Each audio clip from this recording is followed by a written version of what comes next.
Libère ton Moxie, le podcast créatif où on s'efforce de dégommer le syndrome de l'imposture, un épisode à la fois. Je suis Amélie, stratégiste et designer de marque et coach pour les freelances créatives et créatifs. Depuis plus d'1 an, j'accompagne les entrepreneureuses à se construire un business basé sur leurs atouts. Alors si toi aussi tu as envie de transformer tes passions en revenus et de créer un business kiffant qui fasse le bien autour de toi, tu es au bon endroit. Let's go libérer nos Moxies ensemble.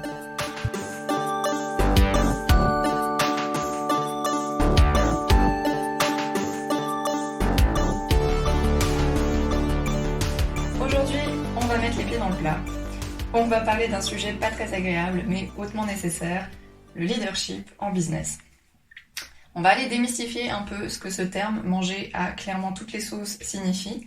Et on va surtout aller explorer comment, en tant que créative ou créatif, tu peux développer ton leadership pour servir ta marque et te construire un business beaucoup plus rentable et beaucoup plus kiffant. Gros programme, c'est parti. Donc le leadership, c'est quoi ? Perso, il y a encore 1 an, quand j'entendais ce mot, j'avais presque des hauts le cœur. Si tu me suis sur les réseaux ou que tu as écouté l'épisode pilote du podcast, tu sais déjà que je suis anarchiste. Et mes valeurs de très gauche et mon éducation faisaient que ce mot ne me renvoyait en fait que tous les côtés un peu ignobles du pouvoir, au sens très large du terme. Tout de suite, je m'imaginais le loup de Wall Street ou Bernard Arnault, et enfin bref, clairement, c'était pas des visions kiffantes du tout à mon sens.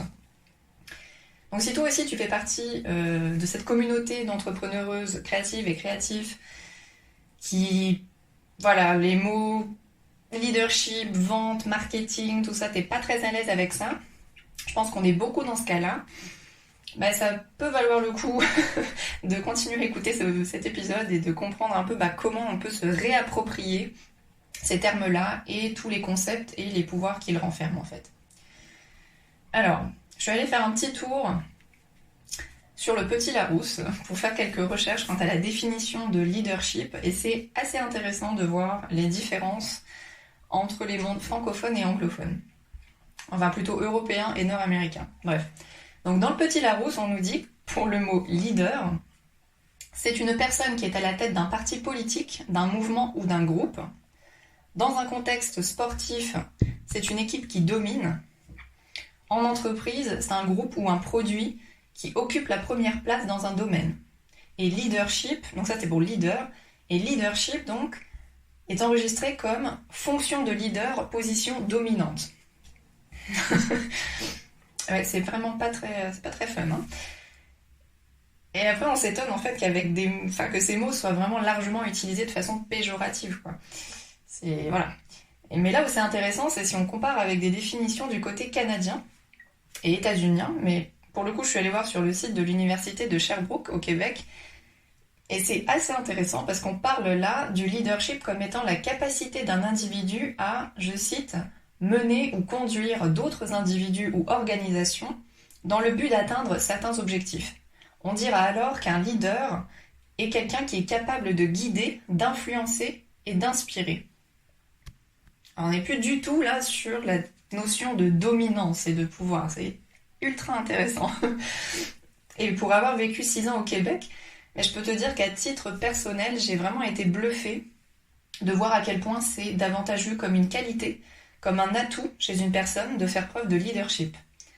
On utilise presque le terme en fait comme un synonyme de confiance en soi, alors qu'en France, c'est vraiment beaucoup plus vu comme le pouvoir, genre je domine les autres, j'écrase les autres.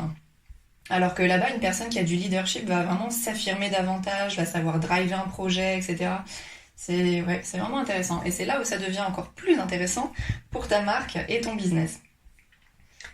Parce que je pense que 95%, bon, je balance des stats comme ça, il n'y a pas d'analyse derrière, mais je pense que vraiment une grosse majorité des freelances avec qui j'ai pu échanger, et je m'inclus clairement dans ce pourcentage, ont eu ou ont toujours peur de ce mot et peinent en fait à s'imposer dans leur business, sûrement plus que dans d'autres domaines en fait. Et j'ai vraiment envie d'aller creuser un petit peu par là.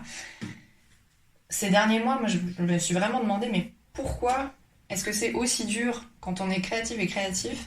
Pourquoi en tant qu'illustratrice, que graphiste, que designer, on arrive généralement moins à s'imposer que dans d'autres domaines ? On arrive moins en fait à exprimer vraiment notre position. Bah oui, je suis chef d'entreprise, oui, j'ai une entreprise. C'est un petit peu comme parce qu'on fait nos passions en général, on n'a pas vraiment le droit de dire bah oui, je monétise et oui, je veux faire de l'argent avec mes passions. Enfin, c'est un petit peu. Il y a beaucoup de non-dits, je pense, et de préjugés. Donc bref, je suis allée creuser un petit peu. Et ma théorie, et j'insiste sur théorie, j'ai pas la prétention d'avancer ça comme une vérité, mais ma théorie, c'est que les métiers créatifs sont souvent associés à des hobbies, du coup, à des passions. Perso, j'ai fait un bac littéraire, option histoire de l'art, et je me souviens encore, mais tellement bien des réflexions qu'on se prenait de la part des filières S et même des parents d'élèves. Genre, les L pour littéraire, si tu es au Québec et que tu ne connais pas trop le système scolaire français, les L, ça désigne les sections littéraires. Donc les L, c'est des losers, ça c'est même pas faire des maths, ça va servir à quoi de toute façon dans la société de savoir lire ou dessiner, enfin franchement voilà, ultra dénigré. Et j'avais même un ami en fait que ses parents ont forcé à aller en S alors qu'il kiffait dessiner, genre il faisait que ça. Ils l'ont forcé à aller en S parce que la filière S, c'était, je cite, ça n'ouvre aucune porte. Enfin ça on l'a entendu aussi mais moult fois. Et après du coup on s'étonne que les graphistes, les illustratrices, etc. soient moins pris au sérieux que, je sais pas par exemple les développeurs web. Tout de suite quand tu dis ouais je suis développeur web c'est... c'est pris plus au sérieux que je suis illustratrice. Et franchement, tout est là, je pense. Enfin, comment on peut arriver à se prendre au sérieux nous-mêmes quand la société nous a inculqué un peu toute notre vie que les métiers créatifs, c'était soit alors pour une élite privilégiée de, je cite, vrais artistes, soit pour les losers qui savaient pas trop quoi faire de leur vie et qui aimaient bien glander et dessiner, tu vois. Et pourtant, je pense que... Après, il y a les gens qui ont eu la chance, en fait, d'avoir des parents créatifs ou de baigner dans les milieux des arts. Ça, c'est encore différent et je pense qu'ils échappent un petit peu à ces barrières mentales, du coup. Et tant mieux pour eux. Mais je pense qu'il faut nuancer, en fait, parce que actuellement, ces idées préconçues tendent à diminuer. Mais je pense qu'en fait, c'est encore très fort dans notre inconscient collectif et c'est une des raisons pour lesquelles, en fait, on a du mal à s'imposer de façon... affirmé en fait. C'est un peu comme, je sais pas, tu vas dans une soirée ou à un événement, entre une personne qui dit ouais salut je suis avocate, nanana, et une personne qui dit oui je suis illustratrice, clairement laquelle des deux va être pris au sérieux tu penses? Sûrement l'avocate. On a vraiment des décennies en fait de préjugés à déconstruire et ça va pas se faire dans 2 semaines, mais je pense que ça tend quand même à évoluer, surtout avec la croissance en fait du freelancing. Mais bon, en attendant que ça change, du coup, comment fait-on pour se réapproprier cette notion de leadership quand on a une marque créative? Parce que même si ce sont nos passions, en fait, le but c'est quand même d'en vivre. Donc comment on fait? Comment on fait pour apprendre à se percevoir en tant que réel chef d'entreprise? En général, on galère. Mais plus sérieusement, il y a vraiment de multiples façons en fait d'apprendre à s'affirmer et de faire une place à notre leadership. Et selon moi, ça passe d'abord par identifier les conséquences des préjugés dans notre comportement. Avant d'aller critiquer nos clients et clientes parce qu'ils ne nous prennent pas au sérieux, qu'ils veulent gratter de l'argent et qu'ils veulent nous rajouter 5, 10 allers-retours sur un logo, prenons-nous, regardons-nous dans un miroir aussi. Quels sont nos préjugés et quels sont nos comportements nocifs pour nos propres marques? Par exemple, combien de fois par semaine est-ce que tu dis « J'adore ma petite entreprise, je viens de lancer ma petite entreprise, mon petit business ». Et pour le coup, même en anglais, c'est la galère, là. Avec les termes small business owner. Alors oui, j'ai bien conscience que ça désigne aussi la taille réelle et physique, entre guillemets, d'une entreprise à 1 ou 2 personnes comparativement à, je sais pas, une PME de plusieurs dizaines d'employés. Genre oui, ok, je l'entends. Mais je suis désolée, mais les termes petit et small, pour l'anglais, ce sont bel et bien des termes réducteurs. Et les utiliser pour se définir soi-même, c'est un peu dire à notre cerveau, je joue petit. J'ai un petit business, je suis une petite entrepreneureuse. Mais non, la plupart d'entre nous, on travaille autant, sinon plus, qu'un ou une chef d'entreprise de PME qui gère, je sais pas, des équipes de 20, 30 personnes. Avec une marque créative c'est non seulement tu dois créer et faire ce pourquoi tu es doué, que ce soit prestation de service, peu importe, enfin voilà, tu dois créer, donc faire ta zone de génie, mais il faut aussi apprendre à vendre nos créations et nos services, donc à faire tout ce qui est marketing, à gérer nos clients-clientes, à prospecter. Souvent, ça signifie aussi à gérer notre propre communication nous-mêmes, notre site web, nos réseaux sociaux, tout le côté administratif, la comptabilité. Enfin bref, ça demande de savoir gérer une multitude de choses et ça correspond tout simplement à gérer une entreprise. Donc non, tu n'as pas une petite entreprise, tu es à la tête d'un business qui se veut kiffant et rentable. Alors j'aimerais vraiment qu'on arrête de qualifier nos propres business de petites entreprises. Ok. Tu peux totalement avoir vocation à grandir et à générer des milliers d'euros si tu veux par mois à un moment donné avec ton entreprise créative. Il y en a plein qui le font, c'est possible et tu as le droit de rêver grand même si tu monétises ta passion en fait. Parce que ta passion, elle donne de la valeur à tes clients-clientes. Elle apporte quelque chose qui fait grandir les autres, qui va permettre à tes clients-clientes d'avoir un retour sur investissement de la même façon qu'un site web, de la même façon que, je sais pas, d'acheter ou de louer un local qui a pignon sur rue. Enfin, tu apportes de la valeur à tes clients-clientes. Et ça, même si tu kiffes le faire et que ça, à la base, ça vient d'une passion, ça a le mérite d'être vu comme une expertise. Tu es un ou une experte. L'autre conséquence hyper nocive selon moi, et perso je l'ai vécu pendant très longtemps celle-là, c'est la peur de s'affirmer face à nos prospects et la réticence en fait d'instaurer un cadre légal et vraiment concret par peur de les faire fuir. Ouais, j'aime bien les sujets pieds dans le plat comme ça. Ça fait un petit peu mal un lundi soir, mais ça va bien aller. Donc toi qui m'écoutes, faisons un petit test. Est-ce que à l'heure d'aujourd'hui, tu fais toujours et systématiquement signer un contrat et des conditions générales de vente à tes clients-clientes? Et si oui, déjà bravo. Et combien de temps as-tu laissé couler avant de faire ça, ou même de savoir qu'il fallait le faire? Et si tu le fais pas, comment te dire que il est grand temps, mon Moxie. Donc, let's go.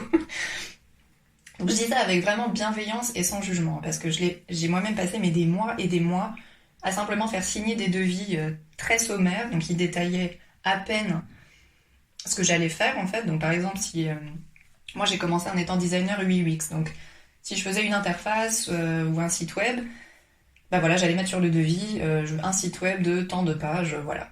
Les allers-retours, on s'en fout. Enfin voilà, il n'y avait rien d'autre, c'était hyper sommaire et ça ne me protégeait pas du tout, ni mes clients-clientes d'ailleurs. C'est un peu en fait comme si on voulait vivre de nos activités, tout en ayant peur de vendre. Et on a peur du côté administratif. Moi je suis la première à dire « Ah non mais l'administratif c'est pas pour moi ». Alors j'apprends depuis plus d'1 an, mais à la base je disais toujours ça. Mais en fait ça vient d'une peur. C'est un peu comme si c'était des notions en fait rattachées à des domaines qui a priori sont loin des nôtres. Enfin, tu vois, je sais pas, je pense que quelqu'un qui lance une start-up en investissement immobilier, il va pas dire « Ah non, mais moi j'ai peur de l'administratif, tu vois, enfin, je tatouille, mais je fais pas ça bien. » Non, enfin, je pense pas. Et pourquoi nous, on ferait ça en fait? Pourquoi nous, on trouverait que c'est ok de lésiner sur ce côté-là, alors que ça nous protège, tu vois? Et après, du coup, on s'étonne de voir des clients-clientes qui respectent pas nos limites ou qui valorisent pas nos expertises. Mais en fait, tout est dans l'image qu'on renvoie. Bon, pas tout. Il y a aussi juste des personnes reloues, hein, on va pas se mentir. Mais ce que j'avais vraiment essayé de te dire, c'est que si nous-mêmes on se prend pas au sérieux, si nous-mêmes on renvoie pas une image vraiment professionnelle, on peut pas demander en fait à nos clients-clientes de penser le contraire. En fait, si nous-mêmes on n'a pas une position affirmée dans notre communication et dans notre travail, on peut difficilement demander à nos clients-clientes qu'elles fassent de même, quoi. Bon, là, c'est le moment où je te raconte une petite anecdote pour dédramatiser un petit peu, parce que je balance des trucs pas très drôles jusque-là. Mais c'est surtout pour te prouver que oui, c'est possible de sortir de ces schémas un peu nocifs et d'apprendre à s'affirmer à ton rythme. Mais oui, c'est possible. Donc, petite anecdote assez drôle. Moi, quand je me suis lancée en freelance, donc comme je te disais tout à l'heure, je me suis lancée en tant que web designer UI UX. Donc je faisais des interfaces d'applications, d'outils, etc. et des sites web. Un petit peu de branding, mais pas beaucoup. C'était vraiment pas ce sur quoi je communiquais. Le premier vrai site web que j'ai vendu, je l'ai vendu à 500 €. Déjà là, c'est pas grand chose, mais attends, ça, c'est pire. Donc j'ai vendu 500 € à un directeur marketing qui avait déjà plus de 40 000 abonnés sur Instagram. Enfin, il était très connu, il avait fait des conférences TEDx, bref, c'était un mec quand même connu dans son milieu. Et ce mec allait s'en servir, donc c'était un site web, pour vendre sa nouvelle activité qui était de vendre des coachings business de haut vol à des entrepreneureuses qui généraient déjà des centaines de milliers d'euros par an. Genre des gros et grosses chefs d'entreprise. Donc clairement, j'avais à l'époque, mais aucune notion de retour sur investissement, etc. Enfin, que dalle. J'ai facturé en pensant que ça valait ça, parce que ça allait me prendre tant de temps et que on prenait un kit UI. Tu vois, enfin, je commençais pas de zéro à faire le site web, on prenait un thème, etc. Bon. Mais quand j'y repense, la douleur. Alors, disclaimer, facturer à l'heure ou au temps qu'une mission te prend, c'est la pire chose que tu puisses faire à ton business. Si tu fais ça, si tu m'écoutes et que tu fais ça, que tu factures à l'heure, arrête tout de suite. On va aller un peu plus en détail sur pourquoi, mais vraiment, c'est non, quoi. Facturer à l'heure, c'est vraiment une conséquence toxique du salariat. On se dit, je passe tant d'heures, donc ça vaut ça. Alors que non, ce que tu factures, c'est pas seulement le produit fini et le temps que ça va te prendre. Ce que tu dois facturer, c'est ton expertise. C'est la valeur de ce que tu vas apporter à la personne avec laquelle tu travailles. C'est les années de formation et les outils que tu payes pour pouvoir travailler. Je veux dire, la plupart des créatifs, on paye quand même la suite Adobe. C'est pas gratuit. Même si tu as la suite Affinity Designer, je sais que ça prend... Enfin, Affinity tout court et Affinity Designer et d'autres outils, mais je sais que c'est de qualité, donc même ça, c'est moins cher, mais c'est pas gratuit. Ton ordinateur, il est pas gratuit. Tu vois, tous les abonnements à certains logiciels, etc., c'est pas gratuit non plus. Et si t'es en micro-entreprise, en plus, tu peux pas faire passer ces frais sur des frais de société, etc. Donc c'est toi, c'est ta comptabilité, quoi. Donc non, tout ça, ça se paye. Tout ça, ça te sert à délivrer tes missions, tes produits, tes créations. Donc, on facture.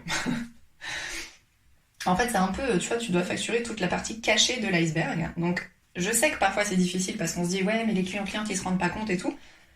Ok. Oui, je comprends. Enfin, je pensais exactement pareil, quoi. Mais il y a plein de façons de le faire. Alors, je vais pas m'étaler là-dessus dans cet épisode, mais on reparlera de valeur perçue et de comment tu peux... améliorer, si tu veux, un peu toute ta communication, tous tes systèmes, le cadre qui englobe ta communication et ton entreprise pour que tes clients et clientes n'ont même plus envie, en fait, d'aller discuter tes prix.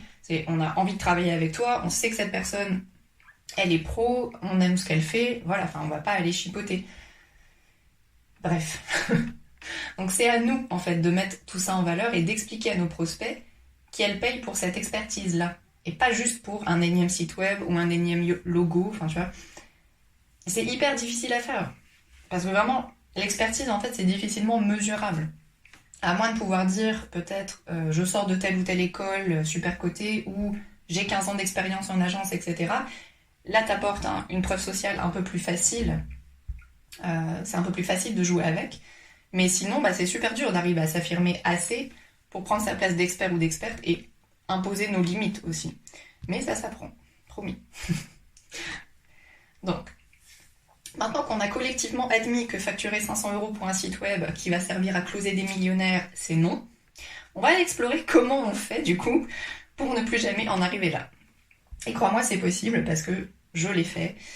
J'ai mis longtemps à y arriver, mais je l'ai fait. Et maintenant, je sais imposer mes limites. Et la plupart de mes clientes me contactent parce que elles veulent travailler avec moi et pas juste parce que je suis un peu moins chère qu'un ou une concurrente.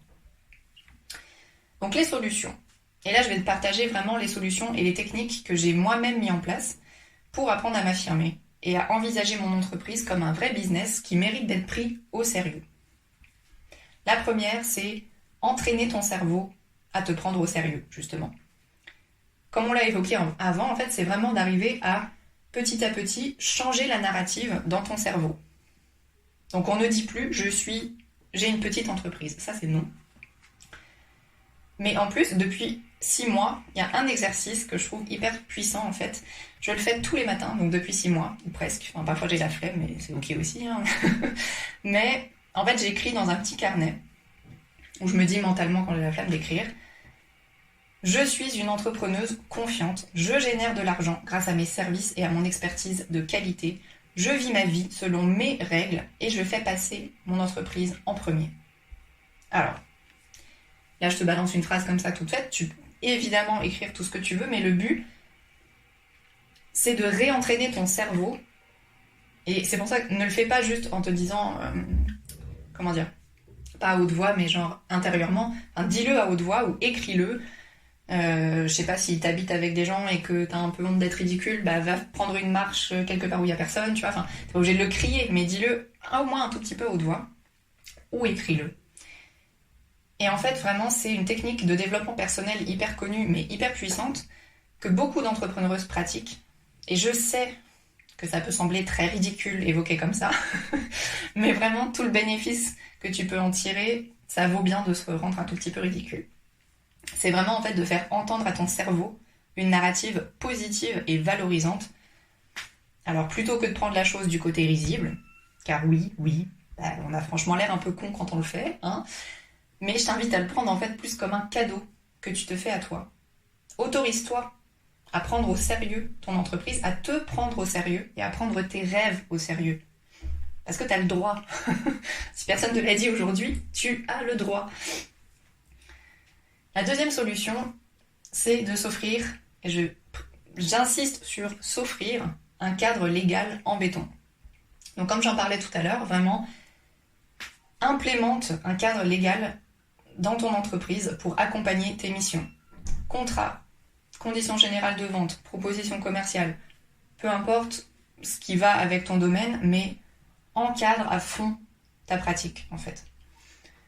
Alors j'en parlais aussi dans l'épisode précédent des conditions générales, donc si tu veux un peu plus de détails, je t'invite à aller, je crois que c'est vers le milieu de l'épisode, après ça, tu vas aller écouter là-bas. Mais en fait, si tu veux prendre soin de sa comptabilité et encadrer ses missions légalement de façon rigoureuse, il faut vraiment le voir comme un cadeau que tu te fais à toi. Un devis, un contrat clair et précis et des conditions générales de vente qui détaillent tout ce qu'on va faire et ce qu'on ne va pas faire, quelles sont les responsabilités du côté client-cliente et du nôtre, tout ça, ça te protège. C'est ça en fait qui va te protéger quand un client-client ne va pas te payer, ou qu'elle va te payer en retard, ou qu'elle va te demander « Ouais, mais on peut pas faire un autre aller-retour sur ce logo, ou juste changer la couleur là, tu vois ?» Ou « Ah, mais j'avais besoin quand même de cette page-là sur le site, j'ai oublié de vous le dire. » Ou « Ah, mais on peut pas rajouter un petit formulaire ici. » Enfin, tu vois le topo, quoi. Tout ce que tu fais au début de la mission, tu le détailles. Et si ça dépasse, bah tu choisis, en fait. Si t'as envie, tu vois, de faire... Si ça se passe super bien, et que t'as du temps et tout, et que t'as envie d'offrir un petit peu de, comment on dit, over-delivery à tes clients-clientes, bah let's go. Mais si c'est quelqu'un, par exemple, qui a déjà pas mal tiré sur la corde et que clairement t'as plus envie de faire de cadeaux, bah tu te dis, bah écoutez, voilà, c'est là on dépasse clairement le cadre établi au début. On peut reparler du prix si vous voulez d'autres choses, etc. Mais on impose des limites, quoi. Parce que sinon, c'est pour toi que c'est la galère.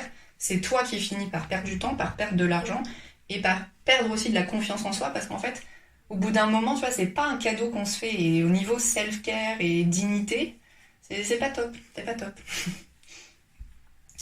Du coup, bah, en tant que graphiste, par exemple, si on fait un petit jeu, parce que bah, tu t'es déjà retrouvé, tu vois, plus de 10 fois à faire des allers-retours non prévus sur un livrable. Bon, en tant que web designer, bah, c'est ça, de demander de rajouter une page par-ci, une fonctionnalité par-là. Et en fait, je sais que c'est difficile, tu vois, de se dire ok, bon, bah, j'ai pas défini de cadre et tout, donc du coup, je me sens super mal de dire non, et puis je veux pas décevoir mes clients-clientes, ou pire, bah, qu'elles ruinent ma réputation si tu oses dire non et vendre ton âme au diable. Bah, perso, je me le suis dit tellement de fois, quoi, mais au bout d'un moment, c'était aller beaucoup trop loin dans une mission, et là, je me suis dit, ok, non, ça suffit. Contrat, conditions générales de vente, quoi. Et d'ailleurs, je fais un peu de pub à Sarah, Madame la juriste. Donc tu vas la trouver sur Instagram avec Madame la juriste. Elle a tout un bar à modèles. Elle a plein de bons conseils, des freebies super avisés aussi pour t'aider justement à comprendre comment on se met en conformité quand on est en micro-entreprise. Donc je t'invite à aller fouiller un petit peu du côté de son contenu. Elle saura expliquer ça beaucoup mieux que moi. Mais voilà, quand on le fait, enfin, c'est un petit peu comme prendre un bain ou aller se faire masser. En fait, c'est du self-care. Vois-le comme du self-care. C'est ton entreprise. Enfin, je sais pas, on s'est pas lancé pour souffrir. À la base, on s'est lancé parce que c'était quelque chose qu'on voulait faire pour nous. Donc pourquoi est-ce qu'on s'auto-sabote en refusant de faire des trucs qui pourraient en fait nous servir, surtout nous? C'est complètement paradoxal. Donc, mets tes limites. T'es pas une charité. T'es une entreprise. Et tu peux très bien être une entreprise qui instaure un cadre légal clair et être empathique et bienveillant et avoir une relation client-client hyper cool. Ça s'invalide pas. Au contraire, en fait. Au contraire, tu vas renvoyer à tes clients-clientes et à tes prospects une image vraiment pro. C'est ok, bon, bah, la personne sait ce qu'elle fait, etc. Enfin, non, c'est vraiment du win-win. Donc, on le fait. C'est tout. Et puis, si t'as du mal à te dire, bah ouais, mais bon, moi, j'ose pas. Bah, je sais pas, est-ce que tu irais demander par exemple à ton expert ou experte en plomberie de t'installer 2 robinets pour le prix d'un, alors que t'as payé pour un sur le devis? Bah enfin non quoi, c'est la même chose pour nous. Donc on définit clairement ce qu'on fait, et si ça dépasse, soit on choisit de faire un cadeau parce que c'est cool, ou on fait un avenant au contrat. C'est tout. Donc je sais que c'est difficile, mais promis, un jour ça ne le sera plus. Et je t'invite vraiment, vraiment, si tu le fais pas encore, à ajouter ça sur ta to-do list et s'il te plaît, à le faire. Donc la troisième solution. Après j'arrête avec mon pep talk très, très poussif là, mais vraiment c'est parce que ça vient de beaucoup d'amour là. Genre j'ai envie de voir des marques créatives qui cartonnent et qui ont pas peur de se mettre en avant quoi, parce que je vois tellement de gens avec plein de valeurs, plein de talents à apporter au monde, mais allez-y quoi. Et donc la troisième solution pour apprendre à développer le leadership de sa marque et à s'imposer, c'est d'oser afficher tes vraies valeurs. Parce que quand tu oses affirmer ce en quoi tu crois, ce qui te fait vibrer, ce qui t'anime au quotidien, ou au contraire ce qui t'horripile dans la vie, t'as le droit aussi, bah en fait, les gens qui partagent ces valeurs, ils vont venir vers toi. Ça va tout de suite créer du lien. Et les gens qui partagent pas ces valeurs, bah au contraire, ça fait un filtre merveilleux. Parce que les personnes qui partagent pas tes valeurs, bah non seulement elles vont pas venir vers toi, puis bon, bah, voilà, elles vont aller voir quelqu'un d'autre naturellement, elles disent bon bah ok cette personne. Enfin moi je sais pas, si par exemple quelqu'un qui est de droite et que le capitalisme et le patriarcat ne dérangent absolument pas, bah s'il tombe sur mon compte Insta et un petit peu sur mon contenu, bon bah clairement je pense qu'on va pas être potes quoi, donc je vais dire bon bah clairement c'est pas pour moi, je vais voir ailleurs. Donc super filtre. C'est parfait. Et je sais que ça peut faire peur un petit peu. J'ai moi-même en fait vraiment longtemps hésité avant d'afficher ouvertement mes valeurs et mon identité. Si t'as pas écouté l'épisode pilote du podcast, c'est que voilà, c'est la première fois que tu m'entends. Donc je suis, comme je l'ai dit, anarchiste. Je fais aussi partie de la communauté queer.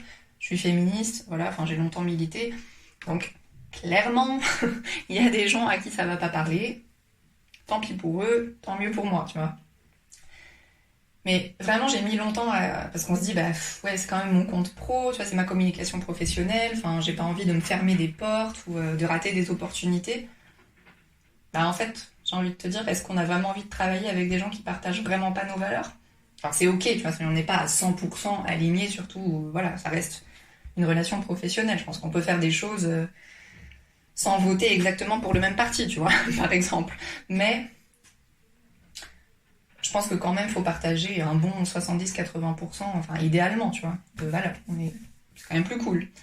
Et donc finalement, au bout d'un moment, je me suis dit, fuck off, c'est mon business, ce sont mes canaux de communication, et pour moi, afficher mes valeurs, en fait, c'est aussi une façon de militer et de montrer que oui, on peut être une femme queer, anarchiste, transfuge de classe, et réussir à se construire un business pérenne et kiffant en se réappropriant sa place et sa voix.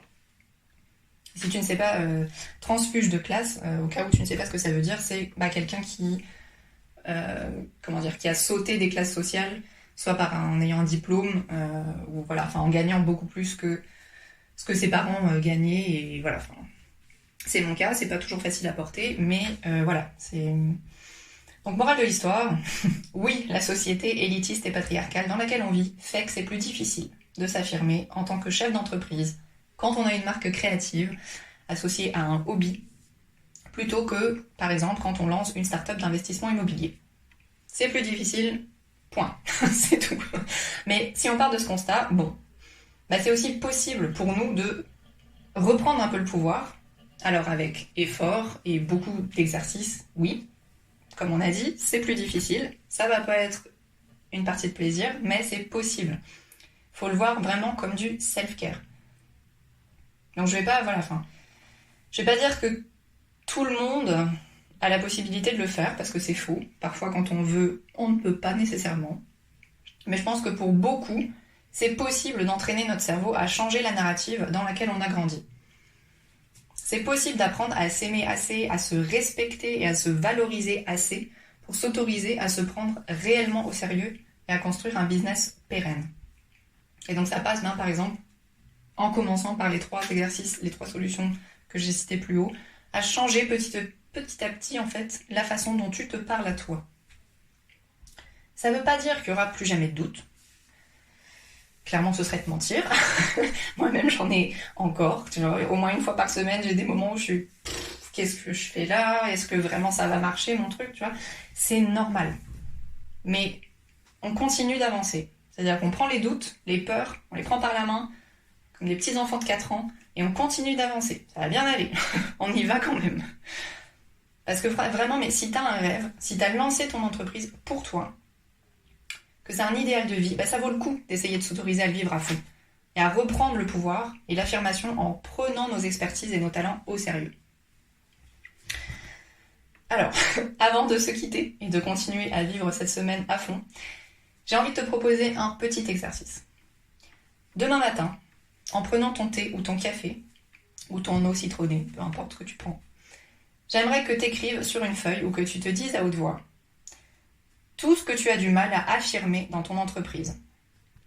Que ce soit tes valeurs, tes offres, tes prix, les personnes avec lesquelles tu veux plus travailler ou au contraire celles avec qui tu voudrais toujours travailler. Écris-le, au présent. Donc par exemple, ça pourrait donner quelque chose comme « Je suis une illustratrice talentueuse et mes créations ont de la valeur et je travaille pour des gens qui me choisissent pour moi et pas pour mon prix. » Ou bien « Je suis un designer de marque avec une intuition très forte en laquelle j'ai confiance et je refuse de ne plus mettre mes limites. C'est moi l'expert et je vais encadrer mes futures missions avec professionnalisme et affirmation parce que j'ai le droit et parce que je le vaux bien. » Alors, oui, tu vas peut-être te sentir un peu ridicule, comme on a dit tout à l'heure au début, mais franchement, crois-moi, le pouvoir de l'affirmation, c'est précieux. C'est rééduquer nos cerveaux, vraiment. Bon, on arrive à la fin de cet épisode, c'était assez dense, mais j'espère que ça t'a plu et surtout j'espère que ça a pu t'aider un petit peu à envisager des pistes de solutions pour te sentir plus en confiance dans ton business si actuellement c'est pas le cas. Et c'est ok si c'est pas le cas. Cet épisode, c'est vraiment pas... Le but, c'est vraiment pas de culpabiliser toi ou les autres personnes si vraiment on est encore dans des périodes où c'est pas facile, c'est ok. Mais vraiment... J'espère que tu vois, ça aura pu faire germer une petite étincelle dans ton cerveau et te dire « Ah ouais, faudrait que j'améliore ça. » Et que les petits exercices que je t'ai fournis dans cet épisode pourraient t'aider. Et si vraiment tu te sens complètement démuni face à ta stratégie, que tu as l'impression d'avancer dans le brouillard total et que t'es complètement bloqué pour atteindre tes objectifs, eh bien j'ai le plaisir de t'annoncer aussi que Moxie Boost reste ouvert tout l'été.